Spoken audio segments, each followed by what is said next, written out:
Hi friends, welcome back to my channel. और जो book हम पढ़ रहे हैं, the game of life and how to play it, which is a very interesting big book. उसकी जो राइटर हैं, ऑथर हैं, फ्लोरेंस कॉल्सन। और हम चैप्टर 8 तक पढ़ चुके हैं और ये चैप्टर 9 है, जो है इंट्यूशन और गाइडेंस। इंट्यूशन और गाइडेंस मतलब जो हमें एक अंदर हमारे अंतरात्मा की आवाज़ आती है, उसको इंट्यूशन बोलते हैं। In all the in all thy ways acknowledge him and he shall direct the path। तो ये भी बाइबल का ही कोई कोट है कि in all the ways, her situation में, हर रास्ते में उसको देखो। उसको मतलब उस सुप्रीम पावर को, उस भगवान को, उस जीसस को देखो, एंड वही तुमको डायरेक्ट करेगा आपके सही पाथ पे। There is nothing too great of accomplishment for the man who knows the power of his word, and who follows his intuitive leads.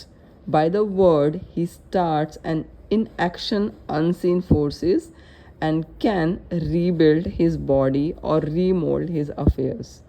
It is therefore of the utmost importance to choose the right words, and the student carefully selects the affirmation he wishes to catapult into the invisible। तो बोल रहे हैं कि सारे जो शब्द है वो बहुत ही केयरफुल चुनने चाहिए अपनी अफर्मेशंस को, और हम जब वो बोलते रहेंगे तो उसका एक इनविजिबल कैटापुल इफ़ेक्ट होगा, बहुत कई गुना ज़्यादा इफ़ेक्ट होगा, उसका इनविजिबली होगा, जो कि बाद में आपको दिखेगा। He knows that God is his supply. हमारी सप्लाई कौन है? God is his supply. That there is supply for every demand. जो भी आप डिमांड करते हो, अगर वो डिमांड आई है, वो आपके दिमाग में आई है, आपकी ज़रूरत बनी है, तो ऑफकोर्स 100% उसकी सप्लाई भी है।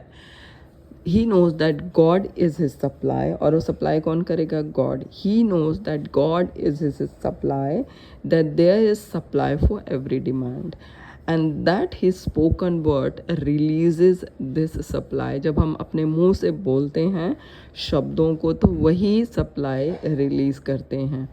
आस्क एंड ये शेल रिसीव। तुम मांगो और तुमको मिलेगा। Man must make the first move. इंसान को ही पहला मूव करना पड़ेगा। कैसे? मांग के। Draw nigh to God and he will draw nigh to you. आप भगवान के पास जाके मांगो और वो आपके पास लाके आपको देगा। I have often been ask just how to make a demonstration.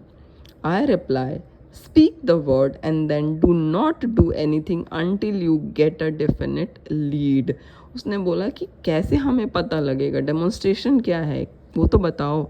तो मैंने बोला, तुम शब्द को बोलो और फिर कुछ मत करो जब तक तुम्हें एक लीड नहीं मिल जाती है कि हाँ, मुझे इस रास्ते पर जाना है।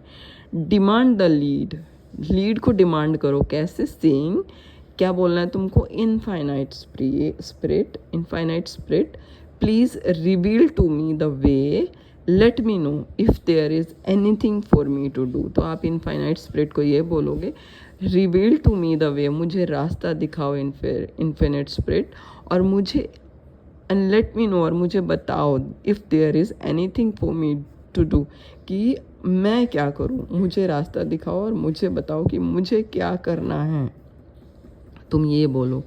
The answer will come through intuition. Answer कैसे मिलेगा तुम्हें? इंट्यूशन के पे मिलेगा, और या तो कोई हंच आएगी आपको। A chance remark from someone और a passage in a book etcetera etcetera. कैसे तुम्हें हंच मिलेगा? इंट्यूशन मिलेगी। क्या पता तुमको कोई रिमार्क, तुम्हें कोई आके बोले उस बात को, या क्या पता तुम कहीं जा रहे हो, तुम्हें रास्ते में लिखा हुआ दिखे, या तुम कोई बुक पढ़ रहे हो उसमें से तुम्हें दिख जाए, या कोई सीरियल देख रहे हो उसमें से कोई लाइन क्लिक हो जाए।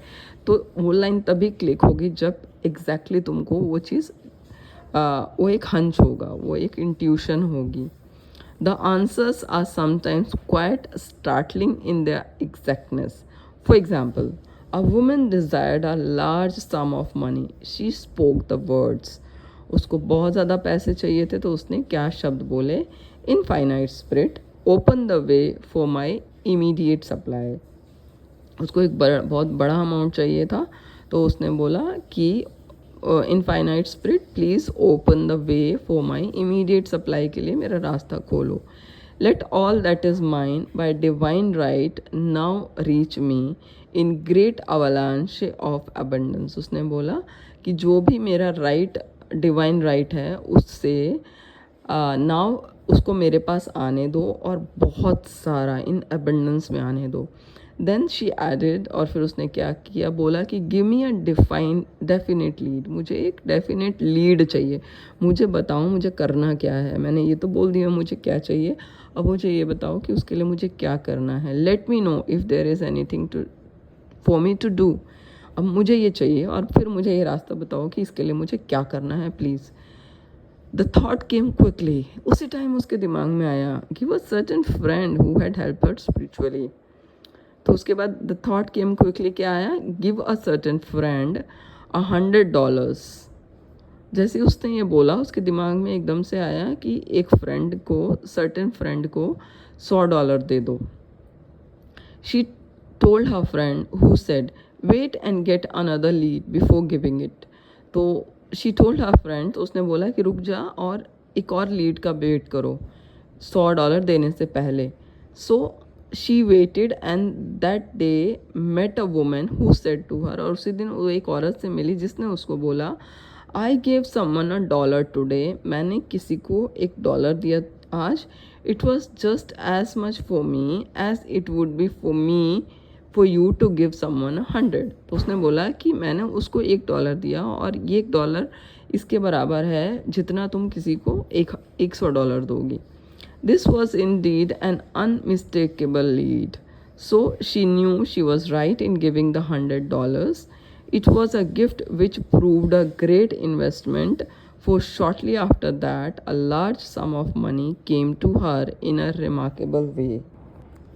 तो ये उसका जो था उसको इंडीड अनमिस्टेकेबल लीड मिल गई और उसको पता था कि इसको $100 देने में वो सही थी, और ये एक गिफ्ट जो थी वो उसके लिए इन्वेस्टमेंट प्रूव्ड हुई, क्योंकि उसके थोड़े दिन बाद ही उसको एक बहुत large sum of money came to her in a very remarkable way में उसके पास आ गई। Giving opens the way for receiving. जब हम किसी को देते हैं तो हमारे आने का रास्ता उसी टाइम खुल जाता है। In order to create activity in finances one should give. जैसे ही हमें पैसे में क्रिएट करना है ना, तो उस टाइम पे हमें सबसे पहले क्या करना चाहिए, वन शुड गिव। टिथिंग और गिविंग 1/10, अच्छा टिथिंग मीन्स 1/10। टिथिंग और giving 1/10 of one's income is an old Jewish custom.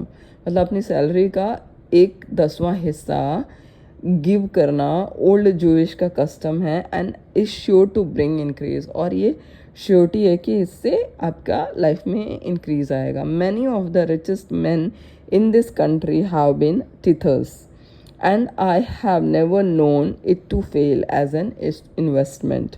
तो कह रही है कि आपका 10वां भाग देने से आपकी इनकम हमेशा बढ़ती ही है, इसलिए जितने भी अमीर लोग हैं इस देश में सारे के सारे दान करते हैं। The 10th part goes fourth and returns blessed and multiply. जब हम देते हैं तो वो रिटर्न होता है ब्लेस्ड और मल्टीप्लाई होके।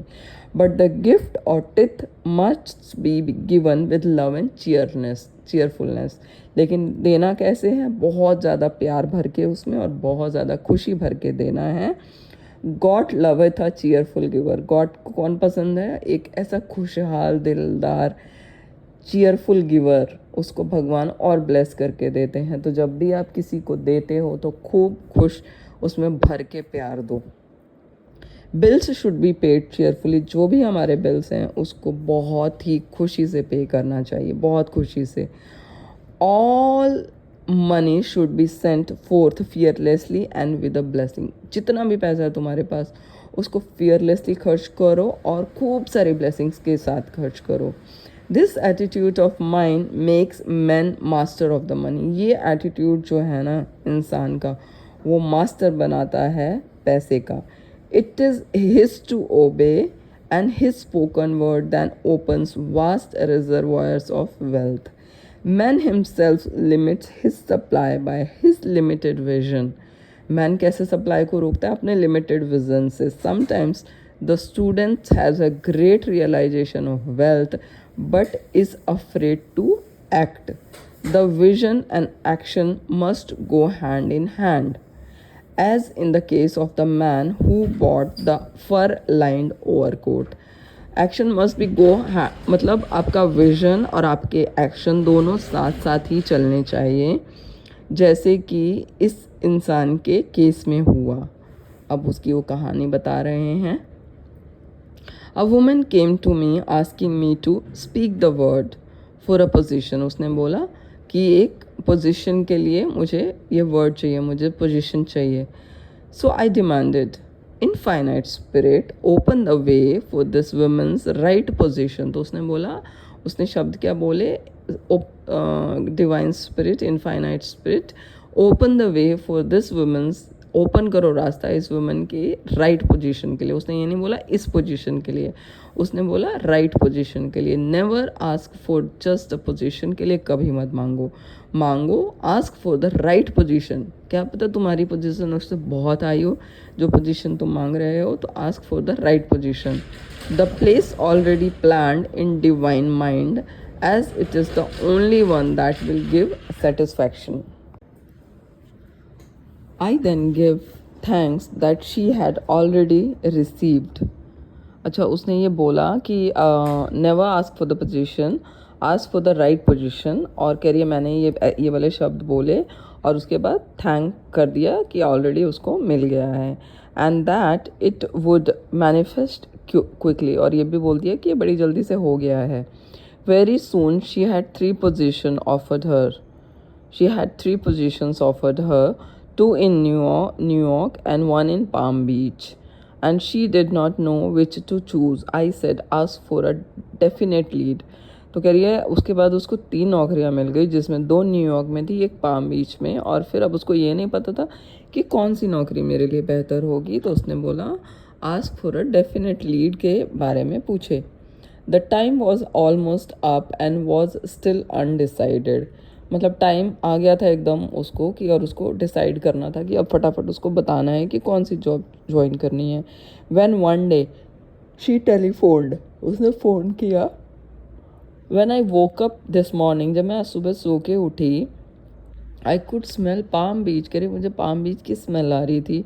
She had been there before and knew its balmy fragrance.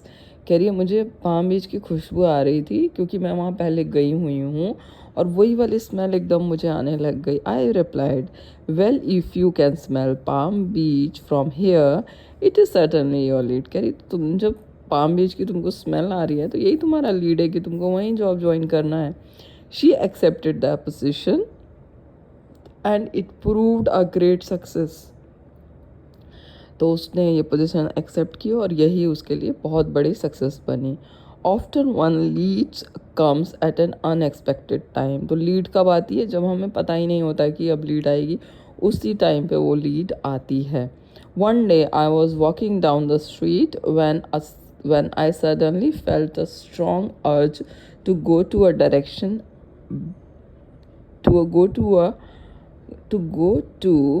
when I suddenly felt a strong urge to go to a certain bakery a block or two away. कह रही मैं एक दिन ऐसे सुबह जा रही थी वॉकिंग डाउन द स्ट्रीट, तो मुझे एकदम से इतनी अर्ज आई कि मुझे इस डायरेक्शन में जाना है.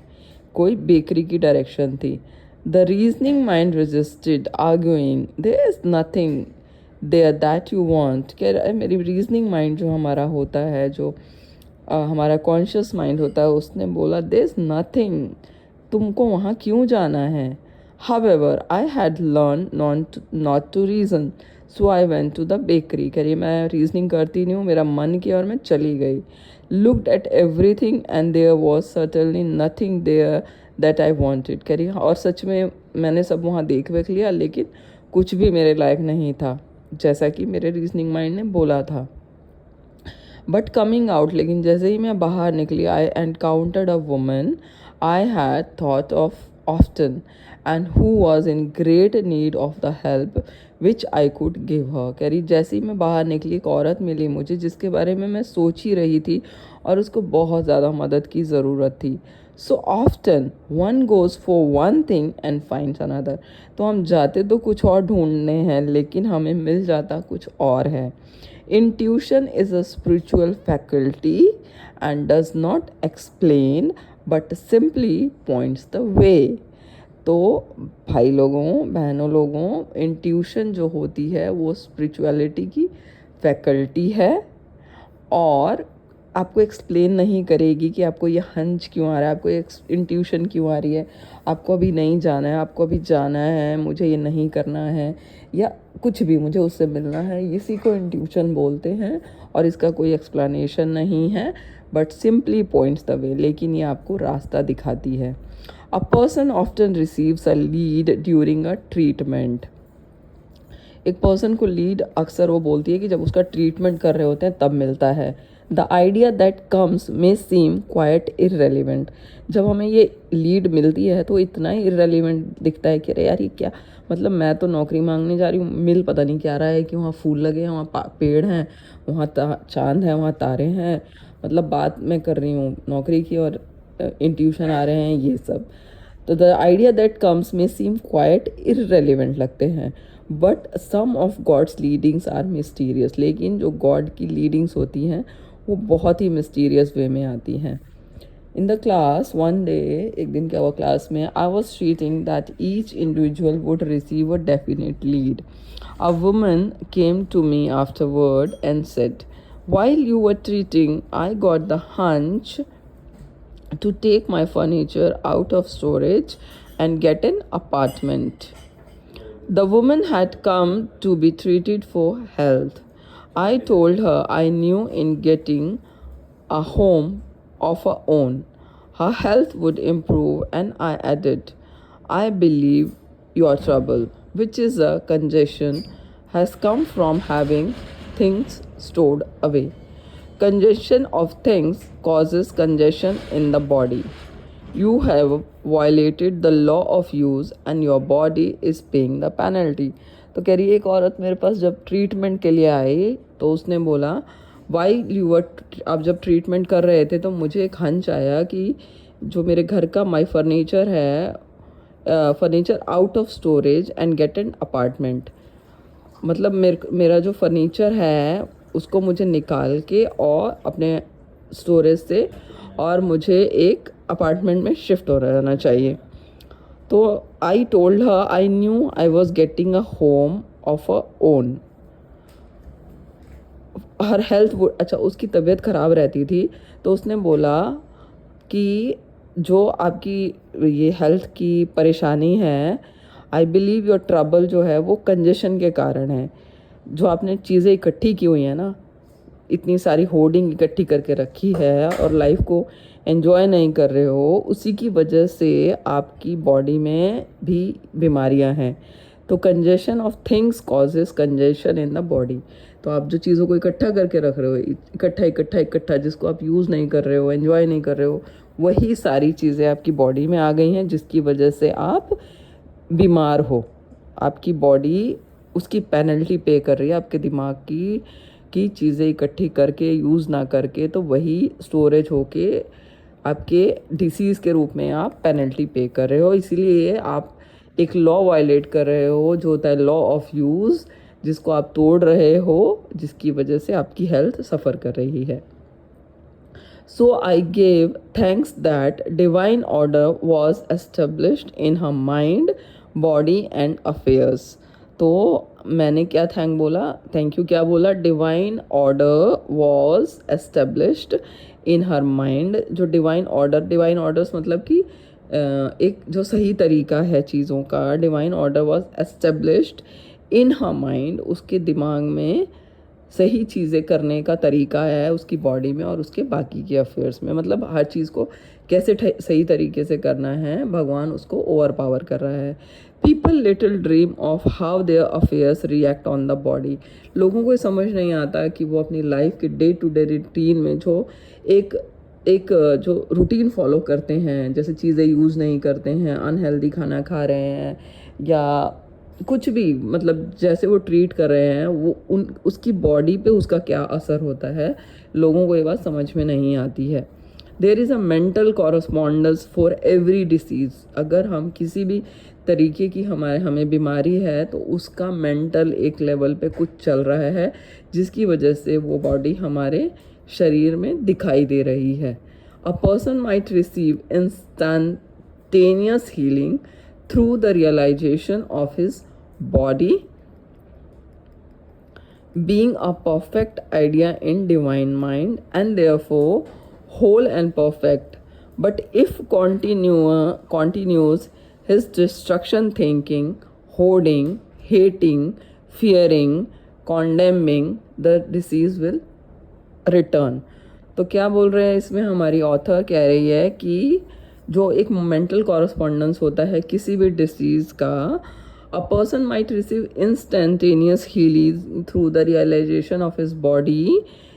तो कह रही है उसको इंस्टेंटेनियस एक रियलाइजेशन हो के और हीलिंग तो हो जाएगी, perfect idea in divine mind and therefore whole and perfect.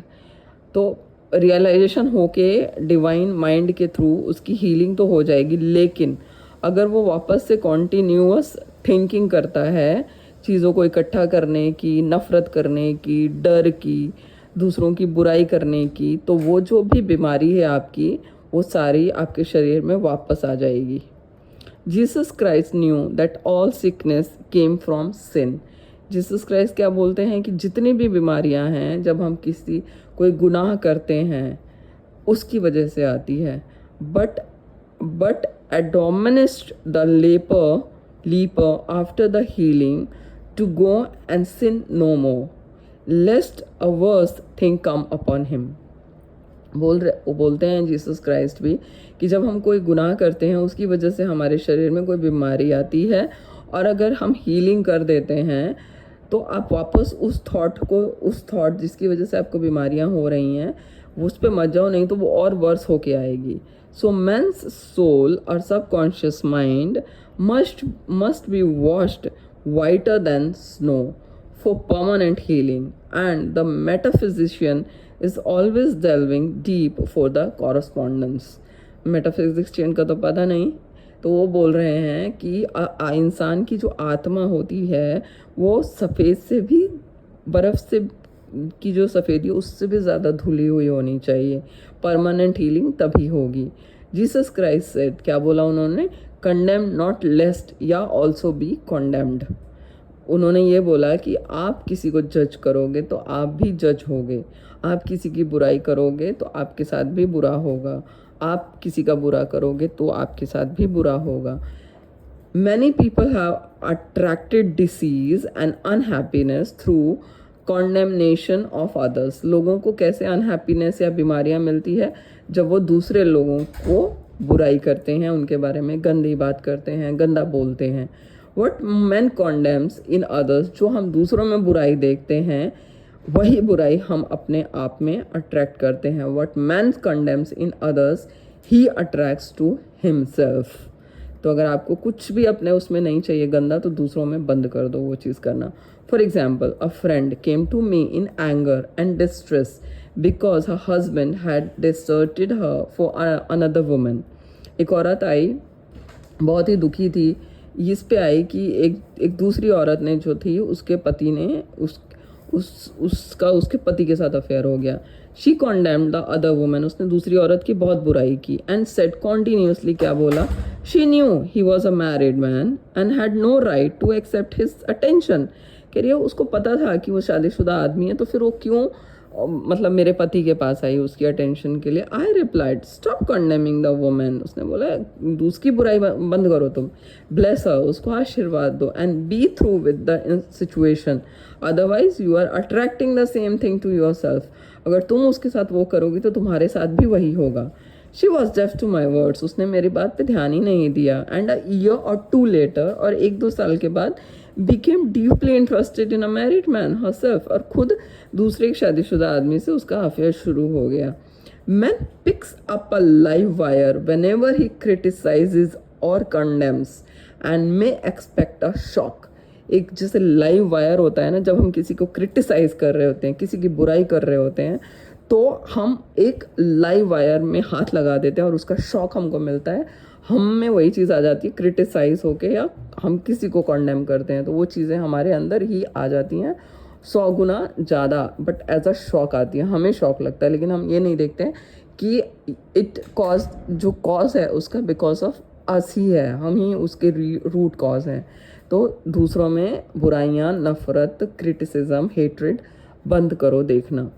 Indecision is a stumbling block in many pathway. Indecision भी या स्टम्बल होना, मतलब इधर उधर आ, वो भी स्टम्बलिंग भी ब्लॉक करते हैं हमारे पाथवे को।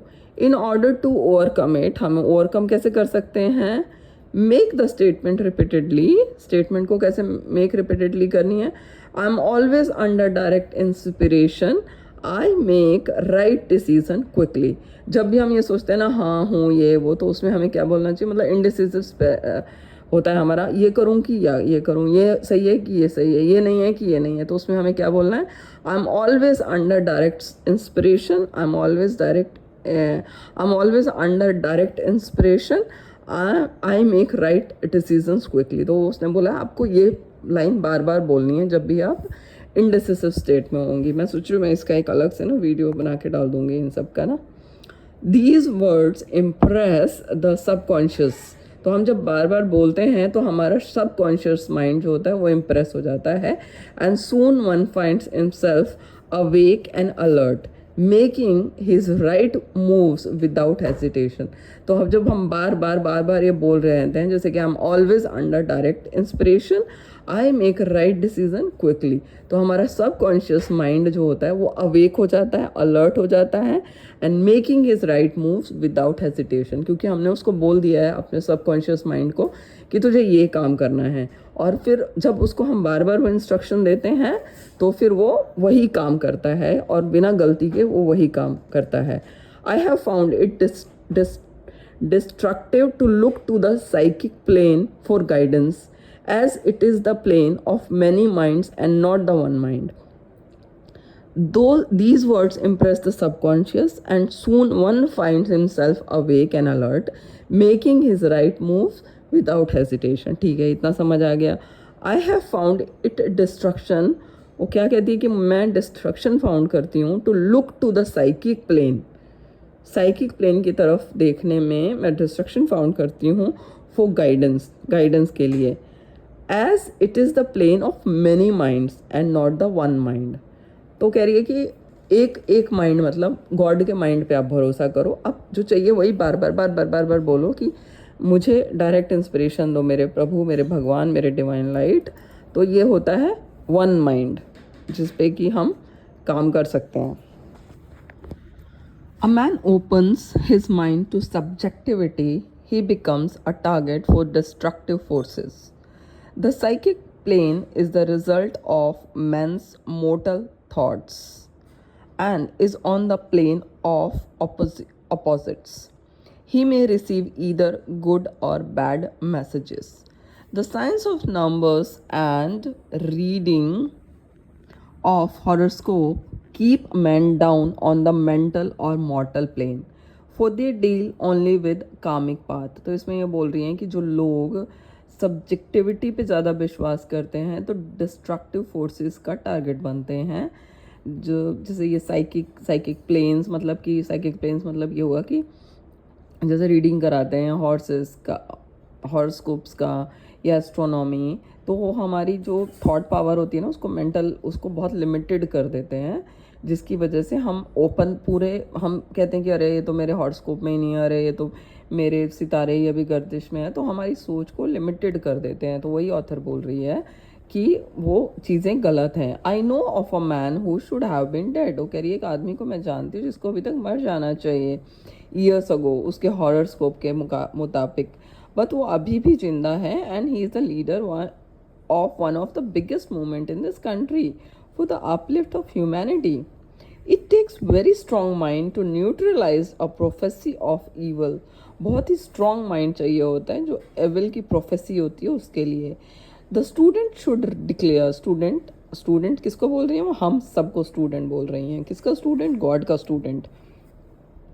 The student should declare every false prophecy shall come to naught, every plan of my Father in heaven has not planned shall be dissolved and dissipated and divine idea now comes to pass। वो कह रहे हैं ऐसे किसी भी thought को ख़त्म करना चाहिए, गांठ लगानी चाहिए और बोलना चाहिए कि जो मेरे फादर हेवन में जीसस के लिए बोल रहे हैं, वो क्रिश्चियन लोग बोल सकते हैं, हम भगवान बोल सकते हैं, ईश्वर बोल सकते हैं, शिव जी बोल सकते हैं, आप अपने गॉड का नाम लेके बोल सकते हो कि जो फादर इन हेवन में है हैज़ नॉट प्लान, उन्होंने जो मेरे लिए प्लान नहीं किया है वो मेरी ज़िंदगी से चला जाएगा और डिवाइन आइडिया जो होगा, जो मेरे प्रभु का डिवाइन आइडिया है वो फोर्स में आ जाएगा। अगर वो हमारे फादर हैं, हमारे डिवाइन फादर हैं, वो हमारे लिए कभी भी कुछ भी प्लान नहीं करेंगे। तो आप वो चीज़ छोड़ के ये बोलो कि जो भी चीज़ मेरे लिए हार्मफुल है उसको डिसिपेट करके, ख़त्म करके divine idea come into force. However, if any good message has ever been given one of coming happiness or wealth, harbor and accept it, and it will manifest sooner or later through the law of expectancy. However, if any good message has ever been given one of coming happiness, कोई भी ऐसा message है जिसमें wealth है, उसको accept कर लो, harbour and accepted, and it will manifest हो जाएगा आज नहीं तो कल। Man's will should be used to back the universal will. I will that the will of God be done. मेरी और भगवान की इच्छा एक ही होगी। It is God's will to give every man. God की विल क्या है? एवरी मैन के लिए every righteous desires of his heart, जो भी आपके मन में सही इच्छा है उसको फुलफिल करना। And man's will should be used to hold the perfect vision. और सही आप रास्ते को चुनो विदाउट वेवरिंग, बिना हिले हुए। The prodigal son said I will arise and go to my father. जो एक मतलब एक बेटा होता है अथॉरिटी के साथ, वो यही बोलता है कि मैं अपने आप को ऊपर उठा के अपने पिताजी के पास जाऊंगा। ये सब बाइबल के वो हैं। It is indeed often an effort of the will to leave the husks and swine of mortal thinking. It is so much easier for the average person to have fear than faith. So faith is an effort of the will. तो बोल रहे हैं कि normal लोगों के लिए इतना आसान होता है बेकार की चीज़ों में उलझना, और इतना इजी होता है फियर को फेथ के ऊपर रखना, जबकि हमें फेथ को हमेशा फियर के ऊपर रखना चाहिए। A man becomes spiritually awakened, he recognizes that any external inharmony is the correspondence of mental inharmony. जो स्पिरिचुअली अवेकन हो जाते हैं लोग, वो पहचान जाते हैं कि उनकी दुनिया में जो भी आउटसाइड वर्ल्ड में इनहार्मनी चल रही है या कोई प्रॉब्लम चल रही है, वो उसके अंदर की जो मेंटल इनहार्मनी है उसी का रिजल्ट है जो उसको बाहर देखने के लिए मिल रहा है, जो प्रकट हो रहा है। इफ़ ही स्टम्बल्स और falls he may know he is stumbling और फॉलिंग इन कॉन्शियसनेस। अगर वो बार बार गिर रहा है, उठ नहीं पा रहा है, इसका मतलब ये है कि वो अपने मन के अंदर भी बार बार गिर रहा है और उठ नहीं पा रहा है। One day a student was walking along the street condemning someone in her thoughts. She was saying mentally, अपने दिमाग में चलती हुई जा रही थी और वो बोल रही थी, क्या बोल रही थी? बोल रही थी कि that woman is the most disagreeable woman on earth। कि वो औरत बिल्कुल भी डिसएग्रीएबल वुमन है, मतलब बिल्कुल बेकार औरत है, ऐसे अपने माइंड में सोच रहा था उसका जो भी स्टूडेंट था। औरत थी वो, हाँ, औरत दूसरी औरत के बारे में सोच रही थी। When suddenly 3 boy scouts rushed around the corner and almost knocked her over। तभी कॉर्नर पे 3 लड़के आए और ऐसे किया कि धक्का दिया कि वो मतलब गिर ही गई थी। She did not condemn the boy scouts। उसने उन लड़कों पे नहीं चिल्लाया कुछ भी, but immediately called on the law of forgiveness. उसने फटाफट लॉ ऑफ फॉरगिवनेस को याद किया और बोला, सैल्यूटेड द डिविनिटी। उसने फटाफट उस जिस औरत के बारे में बुरा सोच रही थी उसको सैल्यूट किया, उसकी डिविनिटी को। Wisdom's ways are ways of pleasantness and all her paths are peace. तो उसको समझ आ गया कि मेरे को चोट इसलिए नहीं लगी कि उन लड़कों ने मारा, मुझे चोट इसलिए लगी कि मैंने उस औरत के बारे में बुरा सोच रही थी। और उसने फटाफट लॉ ऑफ फॉरगिवनेस को अप्लाई किया, और जिसकी वजह से उसने सैल्यूट किया उस डिविनिटी को, जो उसके अंदर की एक आत्मा है, उसकी लाइट है, अपनी आत्मा की लाइट से उस आत्मा की लाइट को फॉरगिवनेस मांगी कि please forgive me. When one has made his demands upon the universal, he must be ready for surprises. जब भी हम कोई डिमांड रखते हैं यूनिवर्सल के पास, तो सरप्राइजेस के लिए हमें हमेशा रेडी रहना चाहिए। एवरीथिंग में seem to be going wrong, सब कुछ ऐसा लगेगा कि अरे यार सब कुछ गलत हो गया। When in reality it is going wrong, हमें दिखता है कि अरे यार कुछ भी नहीं हो रहा, मैंने ये मांगा ये हो रहा है, ये हो रहा है, ये हो रहा है, जबकि रियलिटी में सब कुछ सही हो रहा होता है। For example, a woman was told that there was no loss in divine mind, therefore, she could not lose anything which belonged to her. Anything lost would be returned or she would receive its equivalent. For example, a woman was, एक औरत को बताया गया कि divine mind में कुछ भी खोता नहीं है, जो उसका है वो कभी उसके पास से ज़्यादा नहीं है। एनीथिंग लॉस्ट, जो भी खोएगा वो वापस आ जाएगा, वुड बी रिटर्न, और शी वुड रिसीव, और या तो उसके बराबर आएगा या उससे बहुत ज़्यादा आएगा, कई गुना मल्टीप्लाई हो गए। Several years previously she had lost two, काफ़ी कुछ साल पहले उसने शी हैड लॉस्ट $2,000, $2,000 उसके खो गए थे। She had loan the money to a relative during her lifetime, एक जैसे उसने रिश्तेदार को पैसे उधार दिए, दो जो कि अभी ज़िंदा थी, और वो जब उसने लोन दिया उसके बाद वो औरत मर गई, but the relative had died, उधार के बाद वो मर गई, leaving no mention of it in her will, और इसने मेंशन भी नहीं किया कि मैंने ये $2,000 किसी औरत से उधार लिया था। The woman was resentful and angry, जो औरत थी जिसने उधार दिया था वो बहुत ही गुस्से में थी। And as she had no return statements of the transaction she never receive the money, तो और कहीं उसका लिखा पता भी नहीं था कि भाई ये पैसे तुमने उधार दिए हैं मुझे, तो मतलब कुछ हो ही नहीं सकता ना, कोई कैसे मानेगा कि आपने उसको उधार दिया है। तो बहुत गुस्से में थी। She never receive that money, उसको वो पैसे वापस ही नहीं मिले। So she determine to deny the loss and collect the $2,000 from the bank of the universal. तो उसने क्या किया, उसने कहा कि यूनिवर्सल के लॉ में तो कुछ ऐसा होता नहीं है कि कोई चीज़ खो जाए, लॉस हो जाए। तो उसने क्या किया, यूनिवर्सल बैंक ऑफ लॉ से कहा कि मुझे $2,000 मेरे वापस चाहिए। She had to begin by forgiving the woman, और ये कैसे शुरू करना था, उस औरत को उसे फॉरगिव करना था। As resentment and unforgiveness close the doors of the wonderful bank, जब हम किसी के साथ रिजेंटमेंट होते हैं या उसको फॉरगिव नहीं करते, तो हमारे जो बैंक अकाउंट हैं यूनिवर्स के, जो ब्लेसिंग्स हैं वो सारी बंद हो जाती हैं। शी मेड दिस स्टेटमेंट, उसने क्या स्टेटमेंट बनाया, आई डिनाई लॉस, मैं इस लॉस को बिल्कुल नहीं मानती हूँ। There is no loss in divine mind, जो डिवाइन माइंड है, जो मेरा डिवाइन माइंड है, उसमें कोई लॉस नहीं है। Therefore I can not lose the $2,000। सो मैं जिसमें कोई लॉस है ही नहीं, और जो मेरा माइंड है वो डिवाइन माइंड है, उसमें कोई लॉस है ही नहीं, तो मैं कैसे $2,000 खो सकती हूँ। विच बिलोंग्स टू मी, जो मेरे से डिवाइन राइट था, जो पूरे हक के साथ मेरे पैसे थे। As one door shuts another door opens, और एक दरवाज़ा खुलता है तो दूसरा दरवाज़ा बंद होता है, तो दूसरा दरवाज़ा खुल जाता है। She was living in an apartment house which was for sale, एक अपार्टमेंट में रहती थी जो सेल के लिए था, जिसका ओनर था उसने कहा मुझे ये अपार्टमेंट बेचना है। And in the lease was a clause stating that if the house was sold the tenants would be required to move out within 90 days। उसमें लॉ क्या था कि जब भी ओनर बोलेगा सेल के लिए है, तो टेनेंट को, जो किराएदार होगा, उसको 30 दिन 90 days रहने के लिए मिलेंगे। उसके बाद उसको खाली करना पड़ेगा कि तब तक आप अपना इंतज़ाम कर लो भाई, आपको 3 महीने का टाइम दे दिया है। Suddenly the landlord broke the lease and raise the rent, suddenly उसने क्या किया, वो लीज, उसने बोला ऐसा कुछ नहीं है, और रेंट भी हाई कर दिए। Again injustice was on her path way, but this time she was undisturbed. Again मैं कह रही, मेरे तो पहले तो $2,000 मेरे चले गए, उसके बाद फिर ये हो रहा है कि मतलब वो कह लीज तोड़ के वो कह रहा है रेंट भी हाई कर दिया, मतलब सब कुछ मेरे साथ ही इनजस्टिस हो रहा है। कोई नॉर्मल इंसान होता तो यही बोलता, लेकिन वो अनडिस्टर्ब्ड हुई।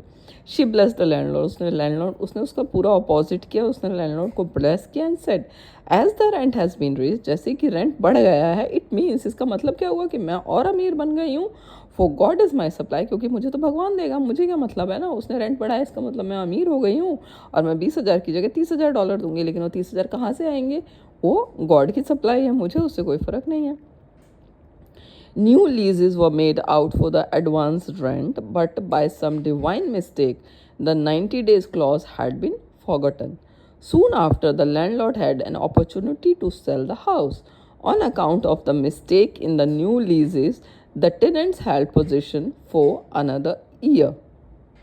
अच्छा, new लीजेस were made out for the advance rent के लिए नई लीज बन गई, बट कोई डिवाइन मिस्टेक हो गई कि जो 90 डेज का क्लॉज था वो नहीं लिखा गया. Soon after the landlord had an opportunity to sell the house, land और कोई वो खरीदने के लिए भी आ गया कोई घर. On account of the mistake in the new lease, the tenants held position for another year. The agent offered each tenant $200 if he would vacate. अच्छा, तो अब इसमें ये भी नहीं था कि आपको घर खाली करना है, वो वाला लॉस चला गया था. तो जो एजेंट था उसने हर टेनेंट को क्या बोला, $200 दिए कि वो घर खाली कर दें. सेवरल फैमिलीज मूव्ड, काफ़ी लोगों ने घर खाली कर दिए, मतलब काफ़ी अपार्टमेंट होंगे इसका मतलब. Moved, 3 remained including the women, 3 घर खाली रह गए जिसमें से एक ही औरत थी. अ मंथ और 2 पास्ट, और 2 महीने गुजर गए, and agent again appeared, agent दोबारा आ गया. This time he said to women, उसने क्या बोला औरत को, will you break your lease for the sum of $1,500. उसने बोला कि जो लीज में जो है उसको तुम ब्रेक करोगी क्या, कि मतलब अगर मैं तुम्हें $1,500 देता हूँ तो, कि मतलब घर खाली करो. It flashed upon her, here comes the $2,000.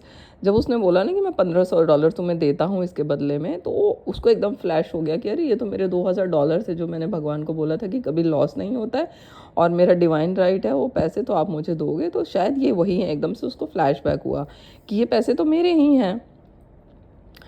Dollars. It flashed upon her. Here comes the $2,000. She remembered having said to friends in the house, "We will act together if anything more is said about leaving." So her lead was to consult her friends. उसको lead क्या हुआ कि अपने friend से बात करे. These friends said, "Well, if they have offered you 1,500, they will certainly give 2,000." तो उस फ्रेंड से जब इसने कंसल्ट किया तो उन्होंने बोला कि जब अगला तेरे को $1,500 दे रहा है तो ऑफकोर्स वो तेरे को $2,000 भी देगा. So she received a check for $2,000 for giving up the apartment. तो उसने खाली कर दिया और $2,000 भी उसको मिल गए. Wow, it was certainly a remarkable working of the law, and apparent injustice were merely opening the way for her demonstration. तो demonstration कैसे हुआ injustice का, कि जो $2,000 लेके जो मतलब जिसको इसने उधार दिया था, लेडी मर गई थी, अब इस रूप में उसको वापस हुआ. तो कभी भी वो कह रही है कि इनजस्टिस नहीं होता है लॉ में. It prove that there is no loss, and when man takes his spiritual stand, he collects all that is his from the great reservoir of God. तो बोल रही है कि जो भी स्पिरिचुअल रेल्म में लोग होते हैं, when man takes the spiritual stand, he collects that is, तो उसके पास उसका सारा वापस आ जाता है. I will restore to you the years the locusts have eaten. Locusts have eaten. The locusts are the अच्छा, locusts इसमें बोल रहे हैं कि जो डाउट, फियर्स, रिजेंटमेंट्स होते हैं, इसको locusts बोलते हैं. The locusts are the doubts, fears, resentments and regrets of mortal thinking. जो हमारा नॉर्मल माइंड होता है उसका जो locusts होते हैं, जो दीमक होती है, वो होती है डाउट, फियर और रिजेंटमेंट. उसकी दीमक होती है. जैसे दीमक लकड़ी को खाती है, तो ये हमारे दिमाग को खा जाते हैं. डाउट, फियर और resentments, regrets. These adverse thoughts alone rob man. ये खुद इंसान को रॉब कर देते हैं, मतलब क्या बोलते हैं रॉब को, छुरा लेते हैं या डाका डाल देते हैं. तो इंसान के ऊपर डाका डालने का काम कौन करता है? Doubt, fears, resentment and regrets. No man gives to himself but himself, and no man takes away from himself but himself. Wow. तो बोल रहे हैं कि कोई हमसे नहीं लेता, हम खुद लेते हैं. हम खुद कैसे लेते हैं? गलत काम करके. कोई हमको देता नहीं है, हम खुद देते हैं. कैसे? सही काम करके. Man is here to prove God and to bear witness to the truth. हम यहाँ किस लिए हैं? गॉड को प्रूव करने के लिए, and to bear witness of the truth. सच्चाई को हम अपने हमारे उससे प्रभु रिप्रेजेंट करता है कि मैं हूँ.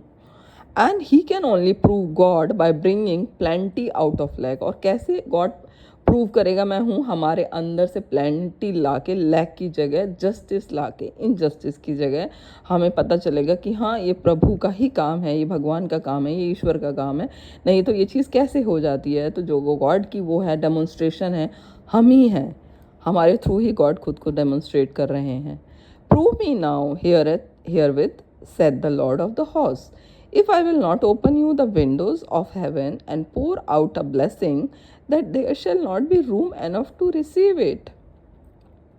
तो बोल रहे हैं कि if I will not open the windows of the heaven, तुम्हारे लिए नहीं खोलूँगा, and pour out a blessing, that there shall not be room enough to receive it. तो जगह ही कहाँ होगी उसको पाने के लिए. ये भी बाइबल का ही वर्स है कोई. तो वो यही कह रहे हैं कि मैं तुम्हारे रूप में ही अपनी इच्छाओं को प्रकट करता हूँ. तो मुझ पे भरोसा रखो. तो मतलब मुझ पे भरोसा रख के खुद पे भरोसा रखने वाली बात हो जाएगी. तो मुझे तो ये चैप्टर बहुत ही इंटरेस्टिंग लगा. I really like this chapter. I hope आप लोगों को भी पसंद आया होगा. और बहुत सारी लर्निंग है इसमें, और आई थिंक एक बार सुनना इनफ नहीं होगा.